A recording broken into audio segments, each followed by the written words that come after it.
నిన్నటిదాకా చాలా సైలెంట్గా ఉన్న భారత్ బంగ్లాదేశ్ బోర్డర్లో రాత్రికి రాత్రే పెద్ద తుఫాన్ రేగింది. ఈ దెబ్బకు ఢాకాలోని ఆఫీసర్లందరికీ ముచ్చెమటలు పడుతున్నాయి. ఒకవైపు ఢిల్లీ నుంచి ఫుల్ స్ట్రిక్ట్ ఆర్డర్స్ పాస్ అయ్యాయి. ఇంకోవైపు బోర్డర్లో సీన్ మొత్తం రివర్స్ అయిపోయింది. ఒకప్పుడు అక్రమంగా వచ్చేవాళ్ళు ఎలాంటి టెన్షన్ లేకుండా చాలా ఈజీగా బోర్డర్ దాటేసేవాళ్ళు. ఆ కాలి బాటలు, దట్టమైన అడవుల్లో ఇప్పుడు పక్షి కూడా ఎగరలేని సైలెన్స్ అలుముకుంది. బోర్డర్ మొత్తం ఒక అభేద్యమైన కోటలా మారిపోయిన ఫీలింగ్ వస్తుంది. భారతదేశం తన సెక్యూరిటీ సిస్టమ్ని ఇంత రఫ్గా స్ట్రాంగ్గా మార్చేయడంతో పక్క దేశంలోని పెద్దలకు మైండ్ బ్లాక్ అయిపోయింది. సిచ్యువేషన్ ఎంత సీరియస్గా ఉందంటే బంగ్లాదేశ్ బోర్డర్ గార్డ్స్ చీఫ్ తన పనులన్నీ పక్కన పెట్టి హుటాహుటిన ఢిల్లీకి ఫ్లైట్ ఎక్కేయాల్సి వచ్చింది. ఇంతకీ ఆ పక్క దేశపు ఎకానమీని షేక్ చేసిన ఆ తుఫాన్ ఏంటి, బోర్డర్ అవతల ఉన్న పెద్దల కంటి మీద కునుకు లేకుండా చేస్తున్న ఆ అసలు మ్యాటర్ ఏంటి అనేది చూస్తే అంతా షాక్ అవ్వాల్సిందే. దశాబ్దాలుగా మన దేశంలో తిష్టవేసిన అక్రమ వలసదారులు ఇప్పుడు బిచానా సర్దుకుని ఎందుకు పారిపోతున్నారు అనేది చాలా ఇంట్రెస్టింగ్ టాపిక్.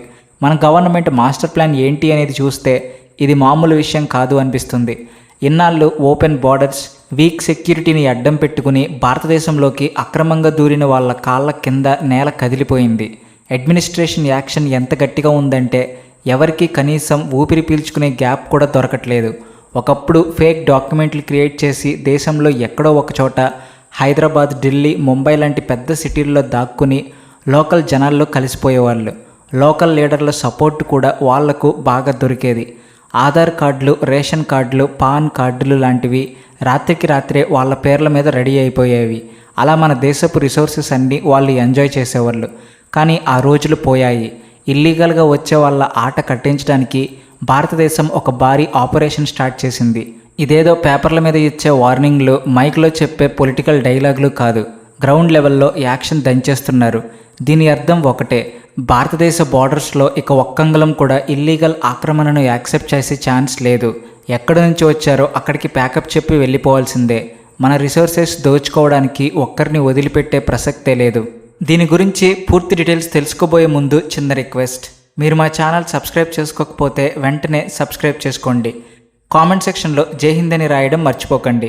జూన్ 8 నుంచి 11 వరకు జరగబోయే క్రూషియల్ మీటింగ్ కోసం Bangladesh BGP director general major general Mohammad Ashraf Uzzaman Siddiqui భారతదేశానికి అర్జెంటుగా రావడం వెనుక ఉన్న అసలు భయం ఇదే.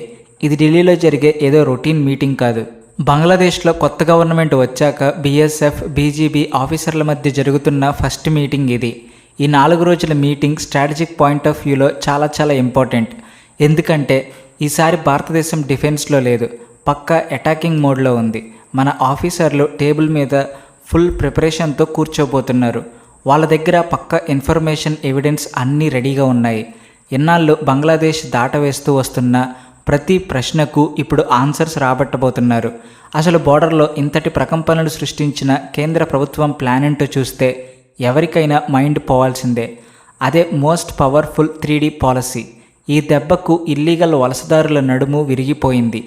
3D అంటే డిటెక్ట్, డిలీట్, డిపోర్ట్. ముందుగా వాళ్ళను ఐడెంటిఫై చేయడం, ఆ తర్వాత రికార్డుల నుంచి డిలీట్ చేయడం, ఆఖరికి వాళ్ళ దేశానికి డైరెక్ట్గా డిపోర్ట్ చేయడం. సింపుల్గా చెప్పాలంటే ఇల్లీగల్గా ఉంటున్న వాళ్ళ ఇళ్లను వెతికి మరీ పట్టుకుంటున్నారు. వాళ్ళ పేర్లను ఓటర్ లిస్టులు, రేషన్ కార్డులు, గవర్నమెంట్ డాక్యుమెంట్ల నుంచి పర్మనెంట్గా తీసేస్తున్నారు.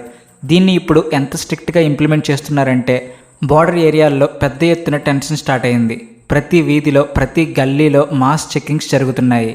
పోలీస్ డిపార్ట్మెంట్, ఇంటెలిజెన్స్ ఏజెన్సీలు కలిసి ప్రతి ఇంటిని జల్లెడ పడుతున్నాయి. ఏళ్ల తరబడి ఫేక్ ఐడీలతో బతుకుతున్న వాళ్ళ బండారం ఈజీగా బయటపడుతుంది.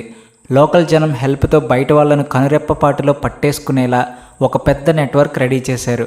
అక్రమంగా వచ్చిన వాళ్ళ పేర్లను ఓటర్ లిస్టు నుంచి తీసేసే ప్రోగ్రాం ఇప్పుడు పీక్స్కి వెళ్ళిపోయింది. ఏ ఒక్క ఇల్లీగల్ పర్సన్ని కానీ, రోహింగ్యాను కానీ వదిలిపెట్టే ప్రసక్తే లేదని కేంద్ర హోంమంత్రి అమిత్ షా ఓపెన్గానే తేల్చి చెప్పారు. అయితే ఇక్కడ మన గవర్నమెంట్ కేవలం పోలీస్ ఫోర్స్ మాత్రమే వాడలేదు, ఒక పెద్ద సైకలాజికల్ గేమ్ కూడా ఆడింది. ఎవరైతే వాళ్ళ ఇష్టపూర్వకంగా వాళ్ళ దేశానికి వెళ్ళిపోతారో వాళ్ళ మీద ఎలాంటి లీగల్ యాక్షన్ తీసుకోమని, వాళ్లకు సేఫ్ ఎగ్జిట్ ఇస్తామని పక్కా మెసేజ్ పాస్ చేసింది. ఈ ఒక్క దెబ్బతో వాళ్ళ మైండ్ బ్లాక్ అయిపోయింది. ఒకవేళ పోలీసులకు దొరికితే మాత్రం భారీ ఫైన్లు కట్టాలి, లైఫ్ లాంగ్ జైల్లో మగ్గిపోవాలి అన్న భయం వాళ్ళను పట్టుకుంది. ఈ చట్టాల భయానికి, ఆ టెన్షన్కి వేలాది మంది రాత్రికి రాత్రే ఉడాయించడం స్టార్ట్ చేశారు. ఇది భారతదేశానికి దక్కిన మామూలు సక్సెస్ కాదు. ఒక్క లాఠీ దెబ్బ కూడా పడకుండా కేవలం అడ్మినిస్ట్రేషన్ పవర్తో రివర్స్ మైగ్రేషన్ మొదలైంది. జనం ఇల్లు వదిలేసి మూటాముల్లే సర్దుకుని బోర్డర్ పక్కన ఉన్న రైల్వే స్టేషన్లో బస్టాండ్లకు క్యూ కడుతున్నారు. ఎవరికీ తెలియకుండా సైలెంట్గా వాళ్ళ దేశానికి పారిపోతున్నారు. ఆఫీసర్లు కూడా వాళ్ళను ఆపకుండా, ఎలాంటి గొడవ లేకుండా వాళ్ళ రిటర్న్ జర్నీ కంప్లీట్ అయ్యేలా మానిటర్ చేస్తున్నారు. ఈ మొత్తం ప్రాసెస్లో పశ్చిమ బెంగాల్ అతిపెద్ద గేమ్ చేంజర్ అని చెప్పాలి. అక్కడ కొత్త గవర్నమెంట్ రాగానే ఇల్లీగల్ వలసదారుల మీద యాక్షన్ స్పీడ్ అందుకుంది. భారత్ బంగ్లాదేశ్ మధ్య ఉన్న భారీ బోర్డర్లో సుమారు 2216 కిలోమీటర్లు ఒక్క పశ్చిమ బెంగాల్లోనే ఉంది. అంత పెద్ద బోర్డర్ కాబట్టే అక్కడ అక్రమాలు కూడా చాలా ఎక్కువ. అందుకే స్టేట్ గవర్నమెంట్ సపోర్ట్ చాలా ఇంపార్టెంట్.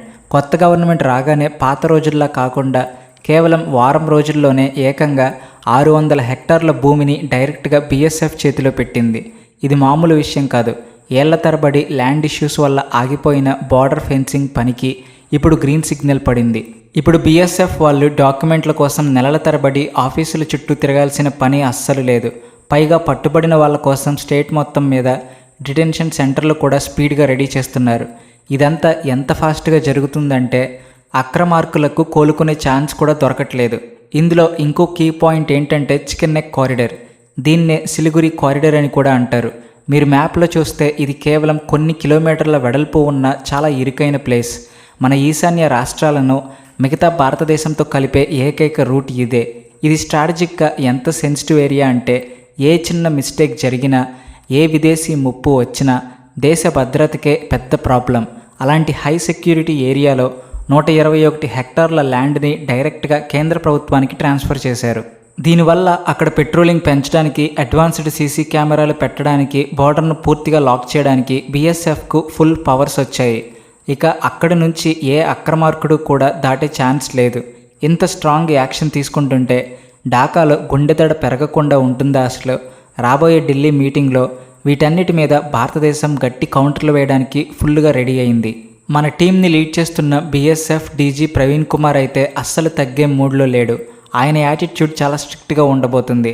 బోర్డర్లో జరిగిన ప్రతి ఇష్యూ చిట్టా ఆయన దగ్గర ఉంది. ఈ మీటింగ్లో భారత్ మాట్లాడబోయే ఫస్ట్ పాయింట్ బీఎస్ఎఫ్ సిబ్బంది మీద, మన లోకల్ పబ్లిక్ మీద జరుగుతున్న అటాక్స్. ఈ విషయంలో కాంప్రమైజ్ అయ్యే ఆప్షనే లేదు. బోర్డర్లో స్మగ్లర్లను మన వాళ్ళు ఆపడానికి ట్రై చేసిన ప్రతిసారి అవతల నుంచి నేరగాళ్ళు గుంపులుగా వచ్చి కత్తులు, కర్రలు, రాళ్లతో మన వాళ్ళ మీద అటాక్ చేస్తున్నారు. వాళ్ళకి ఎప్పుడు చీకట్లో దొంగ దెబ్బ తీయడమే అలవాటు. ఒక్కసారి ముందు ఆడవాళ్లను, పిల్లలను పెట్టి వెనక నుంచి రాళ్ళు విసురుతుంటారు. ఇక మీదట భారతదేశం ఇలాంటివి అస్సలు టాలరేట్ చేయదు.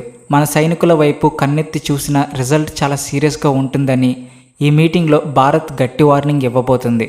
మనకు మన సైనికుల ప్రాణాలే ఫస్ట్ ప్రయారిటీ. ఈ నేరగాళ్ల ఆటలు పూర్తిగా ఆపేయాల్సిందే. ఇక బంగ్లాదేశ్ గడ్డ మీద నుంచి ఆపరేట్ చేస్తున్న మన దేశపు మిలిటెంట్ గ్రూపుల గురించి మన దగ్గర పక్కా ఇంటెలిజెన్స్ రిపోర్ట్స్ ఉన్నాయి. కొందరు మన దేశం మీద కుట్రలు ప్లాన్ చేయడానికి, ఫండ్స్ కలెక్ట్ చేయడానికి బంగ్లాదేశ్ని వాడుకుంటున్నారని ఇంటెలిజెన్స్ ఏజెన్సీలు కన్ఫర్మ్ చేశాయి. అక్కడి నుంచే వాళ్ళ నెట్వర్క్ అంతా నడుపుతున్నారు. ఈ మీటింగ్లో భారత్ క్లియర్ కట్ మెసేజ్ ఇస్తుంది. బంగ్లాదేశ్ తన ప్లేస్ని భారత్కు వ్యతిరేకంగా వాడుకోనివ్వకూడదు అని గట్టిగా చెప్పబోతుంది. వెంటనే ఆ అక్రమ బేస్ క్యాంపులను నాశనం చెయ్యాలి, లేదంటే భారతదేశం అవసరమైన అన్ని యాక్షన్స్ తీసుకుంటుంది అని డైరెక్ట్గా ఫేస్ మీద చెబుతుంది. ఇక ఫెన్సింగ్ విషయానికి వస్తే భారత్ బంగ్లాదేశ్ బోర్డర్లో సుమారు 860 కిలోమీటర్ల మేర కంచె వేయడం ఇంకా పెండింగ్లో ఉంది. అందులో దాదాపు 174 కిలోమీటర్ల మేర నదులు, కొండలు, దట్టమైన అడవులు ఉన్నాయి. నదులు ఎప్పటికప్పుడు రూట్ మార్చుకోవడం వల్ల అక్కడ కాంక్రీట్ గోడలు కట్టలేం. డబుల్ లైన్ కంచె వేయడం కూడా చాలా కష్టం. కానీ ఇక్కడే భారతదేశం ఒక స్మార్ట్ ప్లాన్ వేసింది. అదే సింగిల్ రో ఫెన్స్. దీన్నే షార్ట్కట్లో ఎస్ఆర్ఎఫ్ అంటారు. ఇది రోడ్ల పక్కన వేసే మామూలు కంచె అస్సలు కాదు. ఇందులో లేటెస్ట్ టెక్నాలజీ వాడారు. అత్యాధునిక సెన్సార్లు, లేజర్ లైట్లు, థర్మల్ ఇమేజింగ్ కెమెరాలు, మోషన్ డిటెక్టర్లు అన్నీ ఇందులో ఫిక్స్ చేశారు. వాతావరణం ఎలా ఉన్నా, పొగమంచు ఉన్నా సరే ఈ కెమెరాలు క్లియర్గా రికార్డ్ చేస్తాయి. రాత్రిపూట చిమ్మ చీకట్లో ఎవరైనా దాన్ని టచ్ చేసినా లేక క్రాస్ చేయాలని చూసినా చాలు, మైల్స్ దూరంలో ఉన్న కంట్రోల్ రూమ్లో పెద్ద సౌండ్తో సైరన్ మోగిపోతుంది. ఇక పశువుల స్మగ్లింగ్, హ్యూమన్ ట్రాఫికింగ్, చొరబాట్లకు పర్మనెంట్గా ఫుల్ స్టాప్ పడినట్టే. భౌగోళికంగా ఎన్ని సమస్యలు ఉన్నా సరే బోర్డర్ని పక్కాగా లాక్ చేయబోతున్నామని భారత్ క్లియర్గా చెప్పబోతుంది. ఇవన్నీ ఒకెత్తైతే ఆకాశం నుంచి వచ్చే డ్రోన్ల ప్రాబ్లం ఇంకొక ఎత్తు. ఈ మధ్యకాలంలో బోర్డర్లో డ్రోన్ల గోల బాగా ఎక్కువైంది. టెక్నాలజీ పెరిగే కొద్దీ స్మగ్లర్లు కూడా చాలా అడ్వాన్స్ అయిపోయారు. వాళ్ళు ఇప్పుడు డ్రోన్ల ద్వారా డ్రగ్స్, ఫేక్ కరెన్సీ, చిన్నపాటి ఆయుధాలు మన బోర్డర్లోకి డ్రాప్ చేస్తున్నారు. రాత్రిపూట ఎగిరే ఈ సైలెంట్ డ్రోన్లను ఆపడం సెక్యూరిటీ ఫోర్సెస్కి పెద్ద టాస్క్ లాగా తయారైంది. రేడార్కి కూడా దొరకకుండా వాళ్ళు డ్రోన్స్ని చాలా కిందగా ఫ్లై చేస్తున్నారు. అందుకే వాటిని కంట్రోల్ చేయడానికి జాయింట్ యాంటీ డ్రోన్ సిస్టమ్ తీసుకురావాలని భారత్ పట్టుబడుతుంది. ఇకపై బోర్డర్ దాటి ఏ ఇల్లీగల్ డ్రోన్ మన గగనతలంలోకి వచ్చినా డైరెక్ట్గా షూట్ చేసి కూల్చేస్తామని క్లియర్ చేయబోతుంది. ఈ మీటింగ్లో బంగ్లాదేశ్ వాళ్లకు కూడా కొన్ని కంప్లైంట్స్ ఉన్నాయి. బీఎస్ఎఫ్ ఫైరింగ్లో తమ పౌరులు చనిపోతున్నారని వాళ్ళు ఎప్పటి నుంచో అరుస్తున్నారు. దానికి మన వాళ్ళ ఆన్సర్ ఎప్పుడూ ఒకటే. ఈసారి మీటింగ్లో కూడా మన వాళ్ళ బిహేవియర్ అలాగే ఉండబోతుంది. మన సైనికులు ఎప్పుడూ ముందుగా ఎవరి మీద ఫైర్ చేయరు. ఆత్మరక్షణ కోసం మాత్రమే గన్ తీస్తారు. ముందుగా రబ్బర్ బుల్లెట్లు, స్టన్ గ్రెనేడ్లు లాంటి ప్రాణహాని లేని వెపన్స్ మాత్రమే వాడతారు. కానీ స్మగ్లర్లు పెద్ద పెద్ద ఆయుధాలతో సడన్గా అటాక్కి దిగితే మన వాళ్ళు సైలెంట్గా చూస్తూ కూర్చోలేరు కదా. దేశ భద్రత కోసం గన్ తీయాల్సిందే. అక్రమ రవాణా, బోర్డర్ క్రాసింగ్ ఆపండి, మీ వాళ్ళను బోర్డర్ దాటద్దు అని గట్టిగా చెప్పండి. ఆటోమేటిక్గా బోర్డర్లో డెత్స్ ఆగిపోతాయి అని భారత్ వాళ్ళ ముఖం మీదే స్పాట్లో ఆన్సర్ ఇవ్వబోతుంది. తమ పౌరులను కంట్రోల్ చేసుకోవాల్సిన బాధ్యత పూర్తిగా పక్క దేశానిదే అని తేల్చి చెప్పబోతుంది. మొత్తంగా చూసుకుంటే బోర్డర్లో కంప్లీట్గా సీన్ మారిపోయింది. భారతదేశం తీసుకుంటున్న ఈ అగ్రెసివ్ యాక్షన్ చూసి ఢాకాలో ఫుల్ టెన్షన్ వాతావరణం నెలకొంది. ఇదేదో షేక్ హ్యాండ్స్ ఇచ్చుకుని కెమెరాలకు స్మైల్ ఇచ్చే ఫార్మల్ మీటింగ్ లాగా అస్సలు లేదు. ఇది మన నేషనల్ సెక్యూరిటీకి సంబంధించిన ఒక సీరియస్ మ్యాటర్. వేరే దేశాలతో డిప్లొమాటిక్ రిలేషన్స్ ఇంపార్టెంటే, కానీ దేశ భద్రత దానికంటే 100 రెట్లు ఎక్కువ ఇంపార్టెంట్. సెక్యూరిటీ విషయంలో ఎలాంటి డిస్కౌంట్లు, కాంప్రమైజ్లు ఉండవని భారతదేశం ఒక స్ట్రాంగ్ మెసేజ్ ఇచ్చేసింది. ఈ 3D పాలసీ దెబ్బకి చికెన్ నెక్ లాంటి ఇంపార్టెంట్ ప్లేసెస్ని లాక్ చేయడంతో సిచ్యువేషన్ మొత్తం తమ చేజారిపోతుందని ఆ పక్క దేశానికి బాగా క్లియర్గా అర్థమైంది. పాత రోజుల్లాగా మాటలు చెప్పి టైంపాస్ చేసే ఛాన్స్ ఇప్పుడు లేదు. ఫెన్సింగ్ పనులు స్పీడ్గా జరగడం, ఇల్లీగల్ పర్సన్స్ని వెనక్కి పంపించేయడం లాంటివి బోర్డర్ ఈక్వేషన్స్ని పూర్తిగా మార్చేశాయి. మరి జూన్ 11న ఈ 4 రోజుల మీటింగ్ పూర్తయ్యాక రిజల్ట్ ఎలా ఉండబోతుందో చూడాలి. బంగ్లాదేశ్ మన కండిషన్లకు సైలెంట్గా ఒప్పుకుంటుందా లేక కొత్త ఇష్యూ ఏదైనా క్రియేట్ చేస్తుందా అనేది ఇప్పుడు అందరిలో ఉన్న పెద్ద డౌట్. ఈ విషయం మీద మీరేమనుకుంటున్నారో ఖచ్చితంగా కింద కామెంట్స్లో తెలియచేయండి. Please like and share and also thanks for watching.